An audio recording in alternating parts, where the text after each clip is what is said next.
দেখতে দেখতে সিরিজটা সমাপ্তির পথে। আজ কুম্ভ রিজন ছেড়ে কাঠমান্ডুর পথে পাড়ি দেওয়ার পালা।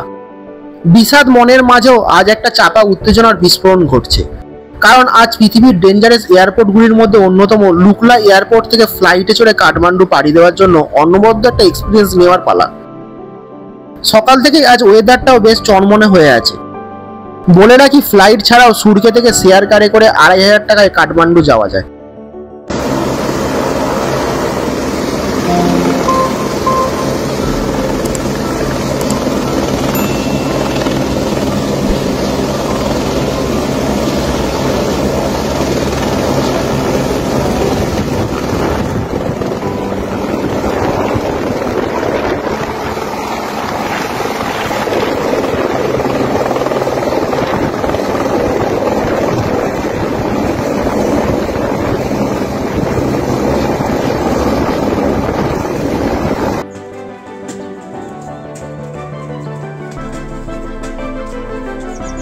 লুকলা এবং কাঠমান্ডু বিমানবন্দরের মাঝে বেশ কয়েকটি বিমান সংস্থা ফ্লাইট পরিচালনা করে থাকে। তার মধ্যে প্রধান বিমান সংস্থাগুলি হল তারা এয়ারলাইন্স, সীতা এয়ার এবং সামিট এয়ার।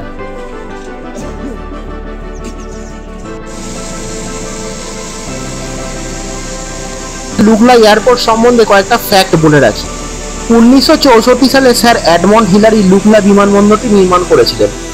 সেই সময় বিমানবন্দরটির উদ্দেশ্য ছিল হিমালয় ট্রাস্টেড স্কুল এবং হাসপাতালের প্রকল্পের জন্য প্রয়োজনীয় সমস্ত জিনিসপত্রের ট্রান্সপোর্ট সহজ করার জন্য।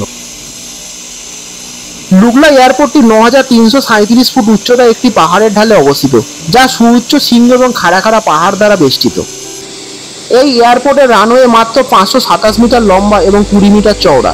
সাধারণত অন্যান্য এয়ারপোর্টের রানওয়ের তুলনায় উল্লেখযোগ্যভাবে ছোট এবং এর দৈর্ঘ্য, খাড়া ঢাল এবং আশেপাশের ভূখণ্ডের কারণে এটি বিশ্বের সবথেকে চ্যালেঞ্জিং রানওয়েগুলোর মধ্যে একটি হিসেবে বিবেচিত করা হয়, যার ফলে অবতরণ এবং টেক অফের জন্য দক্ষ পাইলটদের প্রয়োজন হয়। তার ওপর অপ্রত্যাশিত আবহাওয়া, মুহূর্তের মধ্যে কুয়াশায় ঢেকে যাওয়া, ভারী বৃষ্টিপাত এবং তীব্র বাতাস, এইসবের কারণে যে কোনো মুহূর্তে দুর্ঘটনা ঘটতে পারে। তাই বেশিরভাগ সময় ফ্লাইট বাতিল হওয়ার সম্ভাবনা থাকে।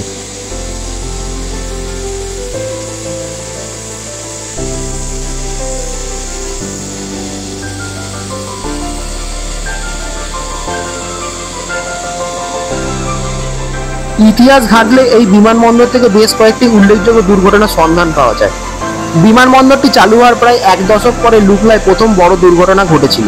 ২০০৫, ২০০৮ এবং ২০১২ সালে বিমানবন্দরটি ৩টি মারাত্মক দুর্ঘটনার সম্মুখীন হয়, যেখানে প্রত্যেকবারই ১৮ থেকে ১৯ জন নিহত হয়। এছাড়া ২০১৩ সালে একটি হেলিকপ্টার দুর্ঘটনার খবর জানা যায়, যদিও সেখানে কোনো প্যাসেঞ্জার নিহত হননি। এছাড়াও রানওয়ে থেকে বিমান ছিটকে পড়া সহ আরও অসংখ্য ছোট ছোট দুর্ঘটনার খবর পাওয়াই যায়।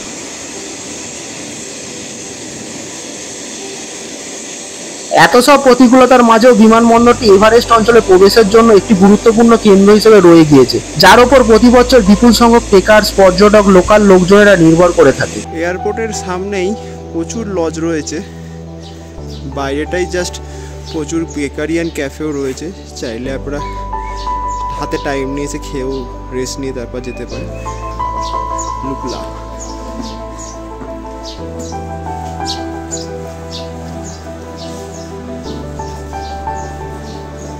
টিকিট থাকলে তবে ঢুকতে দেওয়া হয়। First of all checking, bag checking হয়ে যায় এখানে।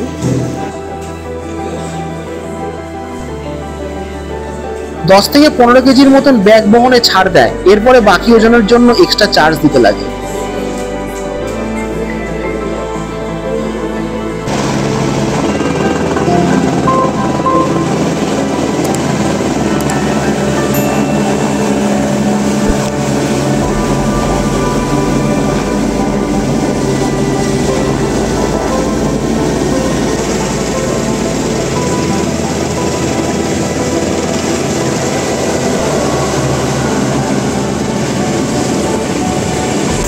ফাইনালি বোর্ডিং পাস পেয়ে গেছি। 9:30 ফ্লাইট, এখন বাজে 8:42। তো লাগেজ ফ্যাগেজ হবে, সিকিউরিটি চেকিং হবে, তারপরে let's go to Kathmandu.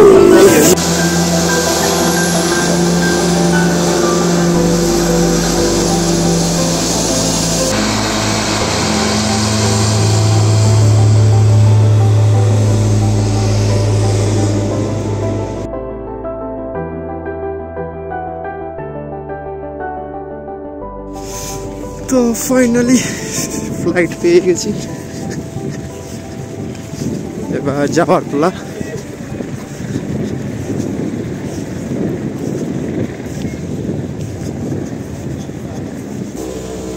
Best of luck. Let's go.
এয়ারপোর্টে নেমে গেছি, এখান থেকে গাড়িতে করে আবার এগোতে হবে, এবার পরে ভেতরে যাবো।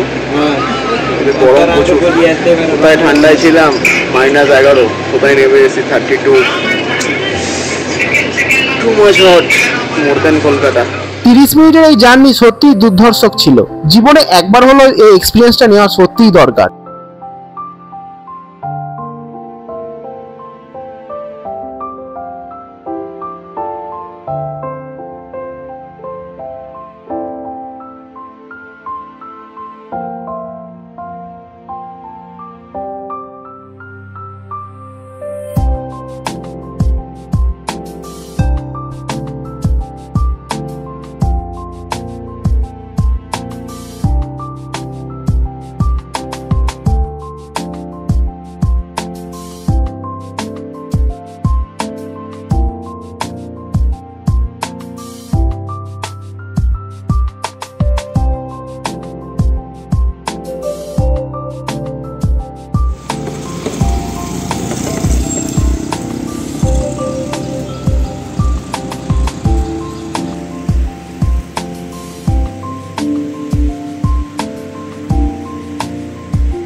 এয়ারপোর্টের সামনে অসংখ্য দামি হোটেল থাকলেও সাধ্যের মধ্যে একটা হোটেল দেখে নিয়ে চটপট ফ্রেশ হয়ে বেরিয়ে পড়লাম কাঠমান্ডুর সফরে।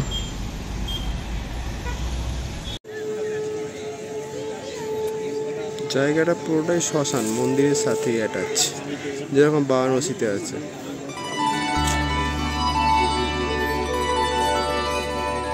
হিমালয়ের পাদদেশে অবস্থিত ধর্ম ও সংস্কৃতির মেলবন্ধনে ঘেরা একটি রহস্যময় নগরী কাঠমান্ডু।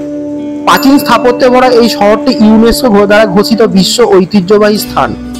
গুরুত্বপূর্ণ পর্যটন কেন্দ্রগুলির মধ্যে পশুপতিনাথ মন্দির বৈদিক ধর্মাবলম্বী ভক্তদের কাছে এক ঐতিহ্যপূর্ণ মন্দির। বাগমতী নদীর তীরে অবস্থিত এই মন্দিরটি শিবের সাথে অন্যান্য অনেক দেবদেবী পূজিত হয়। তো এই হলো বুদ্ধা স্তূপা।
এয়ারপোর্টের উল্টো দিকে এই হোটেলের সামনে অনেক দোকান আছে যেখানে মানি এক্সচেঞ্জ করা যায়।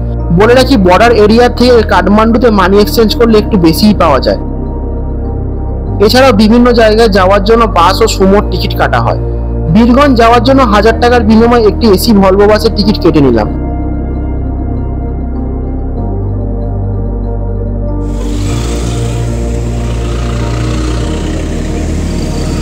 সন্ধ্যে 6টা নাগাদ এয়ারপোর্টের সামনে থেকে বাস ছাড়ে, তাই আর অসুবিধা হলো না।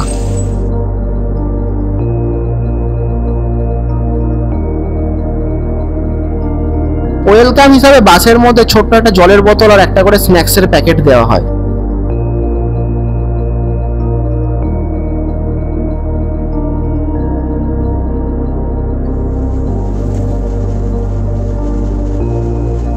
সারা রাত বাস জার্নির পর ভোরবেলা যখন বীরগঞ্জ এসে পৌঁছালো, তখন অটো নিয়ে তড়িঘড়ি বর্ডার ক্রস করে রক্সল পৌঁছানোর পালা পড়ে গেল।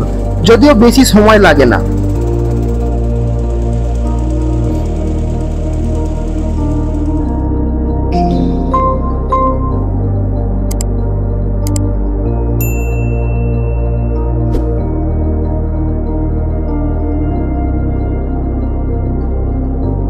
রক্সল থেকে সকাল 10টা নাগাদ মিথিলা এক্সপ্রেসে চড়ে বাড়ির উদ্দেশ্যে রওনা দিলাম।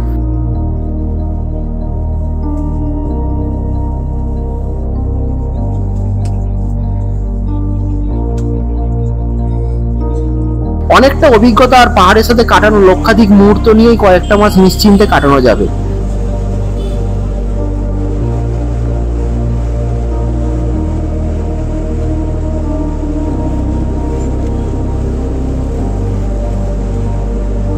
ভালো থাকবেন, মন ভালো করার জন্য পাহাড়ে যাবেন, আর চ্যানেলটিকে সাবস্ক্রাইব করতে ভুলবেন না যেন। Stay tuned.